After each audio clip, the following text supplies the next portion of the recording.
ಏಕೈಕ ತೆರವು ಮಾಡಿ ಅಂತ 442 ಮಕ್ಕಳು ಓದ್ತಾ ಇದ್ದಾರೆ ಸರ್. ಈಗ ತಮ್ಮಣ್ಣವ್ರು ವಾಪಸ್ ಕೇಳ್ತಾರ ಪತ್ರ ಬರ್ದಿ ಸರ್, ಮಾರ್ಚ್ ಒಳಗೆ ಬಿಡುಗಡೆ ಮಾಡ್ತೀರಿ ಅಂತ ಕೇಳಿದ್ದಾರೆ ಸರ್. ಅವ್ರು ಬಿಡ್ಬೇಕಾದ್ರೆ ಅಗ್ರಿಮೆಂಟ್ ಆಗಿಲ್ವಾ? ಕೊಡ್ಬೇಕಾದ್ರೆ ಸುಮ್ಮನೆ ಖಾಸಗಿ ಆಗಿಬಿಟ್ಟಿದಾರ.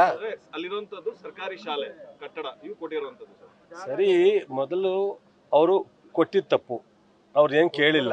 ಕೊಟ್ಟ ಮೇಲೆ ಅವರು ಅದಕ್ಕೆ ವಾಪಸ್ ತಗೊಳ್ಳೋದಿದೆಯಲ್ಲ, ಮಕ್ಕಳ ವಿದ್ಯಾಭ್ಯಾಸಕ್ಕೆ ಕೊಟ್ಟಿರ್ತಕ್ಕಂಥದ್ದು ಸೂಕ್ತ ಅಲ್ಲ.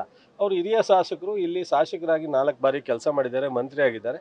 ಬಹುಶಃ ಇದು ಈ ಥರದ್ದೆಲ್ಲೂ ನಾನು ಕೇಳಿಲ್ಲ. ತಮ್ಮಣ್ಣವ್ರು ಹಿರಿಯರಿದ್ರಿಂದ ನಾನೇನು ಅವ್ರಿಗೆ ಹೇಳಲಿಕ್ಕೆ ಹೋಗಲ್ಲ. ಬಟ್ ಒಂದು ಜಾಗನ ಒಂದು ಸಂಸ್ಥೆಗೆ ಕೊಟ್ಟ ಮೇಲೆ ವಾಪಸ್ ಕೇಳ್ತಕ್ಕಂಥ ಸೂಕ್ತ ಅಲ್ಲ. ಸರ್, ಈಗ ಮುಂದೆ ಪರಿಹಾರ ಹೆಂಗೆ ಸರ್? ಈಗ ನೋಡೋಣ, ಅದನ್ನು ಜಿಲ್ಲಾಧಿಕಾರಿಗಳಿಗೆ ಹೇಳ್ತೀನಿ, ಶಾಸಕರಿದ್ದಾರೆ ತೀರ್ಮಾನ. ಅದೇನಾಗುತ್ತೆ ನೋಡೋಣ. ಅಕ್ವಿಷನ್ ಮಾಡಬೇಕಾಗತ್ತಾ ಅಥವಾ ಏನು, ಯಾವ ಥರ ಅಕ್ವಿಷನ್ಗೆ ನಾವು ದುಡ್ಡು ಕೊಡ್ಲಿಕ್ಕಾಗಲ್ಲ, ಪರಿಸ್ಥಿತಿ ಏನು ನೋಡೋಣ. ಕಾನೂನು ಅವಾಗಿದ್ರು, ಈಗ ಸೋಲ್ಸಿದ್ರಲ್ಲ ಅದಕ್ಕೋಸ್ಕರ ವಾಪಸ್ ಕೇಳ್ತಾರ ಅಂತಲಾ ನನಗೆ ಗೊತ್ತಿಲ್ಲ.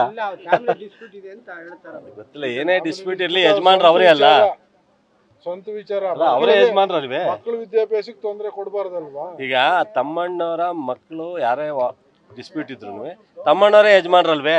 ಈ ಜಾಗ ಬಿಟ್ಬಿಟ್ಟು ಬೇರೆ ಜಾಗ ಕೊಟ್ರಾಯ್ತು.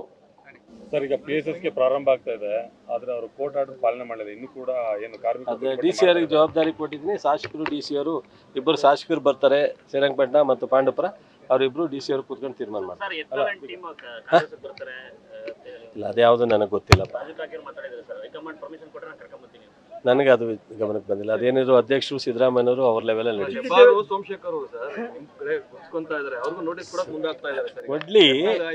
ಕೊಡ್ಲಿ. ಕೊಟ್ಟಾದ ಮೇಲೆ ಅವ್ರ ನಿರ್ಧಾರ ಬಂದರೆ ನಾವು ಸ್ವಾಗತ ಮಾಡೋಣ. ಯಾರೇ ಕಾಂಗ್ರೆಸ್ಸಿನ ಸಿದ್ಧಾಂತವನ್ನು ಅನುಸರಿಸಿ ಬಂದರೆ ವೆಲ್ಕಮ್, ಅದರಿಂದ ಬರಲಿ. ನನಗೆ ವಿಚಾರ ಗೊತ್ತಿಲ್ಲ.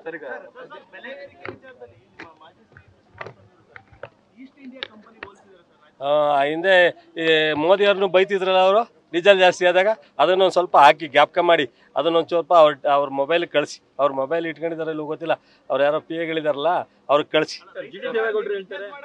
ಅದೇ ಗುರು ಬ್ರದರ್, ನನಗೆ ಕಾಂಟ್ಯಾಕ್ಟಲ್ಲಿ ಇಲ್ಲ. ಅವರು ಇದ್ದರೆ ನಾನೇ ಫೋನ್ ಮಾಡಿ ಹೇಳ್ತಿದ್ದೆ, ಏನಣ್ಣ ಹಿಂದೆ ಹೆಂಗೆ ಬೈತಿದ್ದೆ, ಇದಕ್ಕೇನಣ್ಣ ಅಂತ. ನನ್ನ ಕಾಂಟ್ಯಾಕ್ಟಲ್ಲಿ ಇಲ್ಲದೆ ಇರೋದ್ರಿಂದ ನಾನು ಮಾತಾಡೋಕ್ಕಾಗಲ್ಲ. ದಯಮಾಡಿ ನೀನು ಸ್ನೇಹಿತರಿಗೆ ಕಳಿಸ್ಕೊಡು ಒಂಚೂರು. ಹೌದು, ಅದಕ್ಕೆ 8,000 ಕೋಟಿ 16,000 ಕೋಟಿ ಬಾಕಿ ಬಿಟ್ಟೋಗಿದ್ರು. 25,000 ರೂಪಾಯಿ ಸಾಲ ಮನ್ನಾ ಮಾಡಿದ್ದೀನಿ ಅಂತ ಹೇಳಿದ್ರಲ್ಲ ನಮ್ಮ ಕುಮಾರಣ್ಣವರು. 25,000 ಮಾಡಿಬಿಟ್ಟು 15,000 ಕೋಟಿ ಅವತ್ತು. ಈಗ ಸಿದ್ದರಾಮಯ್ಯನವ್ರು 5,000 ಕೋಟಿ 5 ಗ್ಯಾರಂಟಿ ಕೊಟ್ಟವ್ರೆ, 52,000 ಕೋಟಿ ಇಟ್ಟವ್ರೆ. ಅವರು ಆ ರೀತಿ ಇಡಬೇಕಾಗಿತ್ತು. ಇವತ್ತು ಸಹ 8,000 ಕೋಟಿನ ಬಾಕಿ ಇದೆ. 8,000 ಕೋಟಿ ತೀರ್ಸಿದ್ದೀವಿ, ಇನ್ನೂ 8,000 ಕೋಟಿ ಬಾಕಿ ಇದೆ ಅವ್ರು ಮಾಡಿರೋ ಸಾಲ. ನೀವು ನೋಡ್ರಿ, ಆರ್ಥಿಕ ಶಿಸ್ತನ್ನ ಸಿದ್ದರಾಮಯ್ಯನವ್ರ ಹತ್ರ ಕಲಿಬೇಕಾದ ಭಾಳ ಇದೆ ಜನತಾದಳದವ್ರು, BJP ಅವರು. ನೋಡ್ರಿ ನೋಡಪ್ಪ, ಸಹಜ ನಮ್ಮ ಅವರ ಪಕ್ಷಕ್ಕೆ ಡಿಸ್ಟೆನ್ಸ್ ಇದೆ. ಸಹಜವಾಗಿ ನಾವು ಯಾರೇ ಭೇಟಿ ಮಾಡಿದ್ರೂ ಚರ್ಚೆ ಸಹಜವಾಗಿ ಆಗುತ್ತೆ. ಆದರೆ ಅದಕ್ಕೆಲ್ಲ ಉತ್ತರ ಸತೀಶ್ ಜಾರಕಿಹೊಳಿ ಅವರೇ ಕೊಡಬೇಕಾಗುತ್ತೆ. ಸೊ ಅವ್ರು ಯಾತಕ್ಕೆ ಹೋಗಿದ್ರು ಏನು ಅಂದ್ರು ನಾನು ಕೊಡ್ಲಿಕ್ಕಾಗಲ್ಲ.